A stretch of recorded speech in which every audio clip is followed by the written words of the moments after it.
All right, so moving on to the next segment, I'll be sharing my thoughts on Naoya Inoue versus Marlon Tapales. Then I'll be sharing my fight summary on that fight that took place today in the sport of boxing. So earlier today, for people that live in the States, we saw Naoya Inoue back in the boxing ring, and he defeated Marlon Tapales by knockout in the 10th round to become the new undisputed bantamweight champion in the sport of boxing today. So hats off to Naoya Inoue by becoming an undisputed champion once again in the sport of boxing. It was a really good performance by Naoya Inoue. He scored the knockdown in the fifth round against Marlon Tapales. Really great performance all around. The way I scored, I had Naoya Inoue having a shutout performance, winning all 10 rounds, championship rounds against Marlon Tapales in his return to the boxing ring that we just saw today in the sport of boxing. So Naoya Inoue is now the second men's boxer in boxing history to becoming undisputed champion in 2 different weight classes.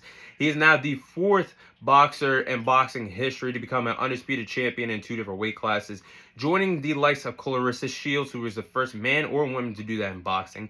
Terrence Crawford, the second person to ever do that in boxing. We saw the third person do that in the sport of boxing in Katie Taylor just a month ago. Now Naoya Inoue just writes his name in the history books for the 4th boxer, men's or females boxer in boxing history to become a 2-time undisputed champion in 2 different weight classes. So Naoya Inoue, his greatness can never be questioned. But this is what I have to address. Naoya Inoue is pound for pound one of the best fighters in the sport today. No matter how you guys have your pound for pound list in the sport of boxing, Naoya Inoue has to be top 3 in a lot of people's list. To me, he's number 2 on my pound for pound list, right behind Terrence Bud Crawford.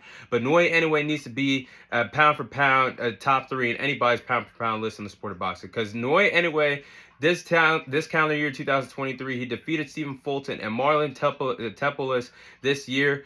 He's a 2-time undisputed champion, second men boxer in boxing history to ever achieve that, becoming a 2-time undisputed champion in 2 different weight classes.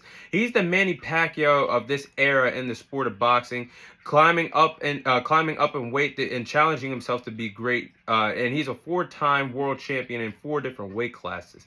So he's the Manny Pacquiao of this era. Naoya Inoue, what he's doing right now in the sport of boxing is truly special. Pound for pound, one of the best in the sport of boxing today.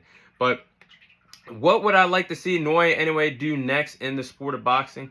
I think he's going to have at least one more fight at the bantamweight division. I think he's going to try to defend his undisputed titles. I was seeing a report he could potentially defend his titles in the calendar month of May in 2024. So I think he'll have one more fight at the bantamweight division before he moves up once again and challenges himself to be great. But I have to start seeing this man fight in the States. I love watching Naoya Inoue, but for me personally, living on the East Coast, that main event took place at 6 in the morning the day after Christmas. And it was painful to get up in the morning and watch that fight. So, and if you're on the West Coast watching and listening, that fight, if you guys stayed up or got up early to watch that fight between Naoya Inoue and Marlon Tapales, you had to be up by 3 a.m. for the main event to see that fight. So I'm not taking anything away from him. Like I said, he's a special fighter, and he is from Japan. That's why that's why his fights take place there. But the man is a big enough star to fight in the States. He could sell out the T-Mobile Arena in Las Vegas, Nevada at this point, because he has everything you want in a boxer. He fights very good, fights on the outside, fights on the inside, and he's a knockout artist. That's what people pay to see. That's how boxers like Tank Davis, Crawford, Arthur Beterbiev, and several other knockout artists in the sport of boxing, they put butts in seats because they're knockout artists. It's a must see when you watch them perform. That's how special Naoya Inoue is at this point. So I just would like to see him fight in the States moving forward. So I wouldn't have to wake up at 6 in the morning. Potentially have a great card if he's going to fight in the States, but that's my only thing about Naoya Inoue. Other than that, the man is a special fighter. Like I said again, he's pound for pound top 3 in my pound for pound list. It should be top 3 in anybody pound for pound list watching and listening to this. But Naoya Inoue is a special fighter. Hats off to him becoming a undisputed champion today in the sport of boxing in the bantamweight division.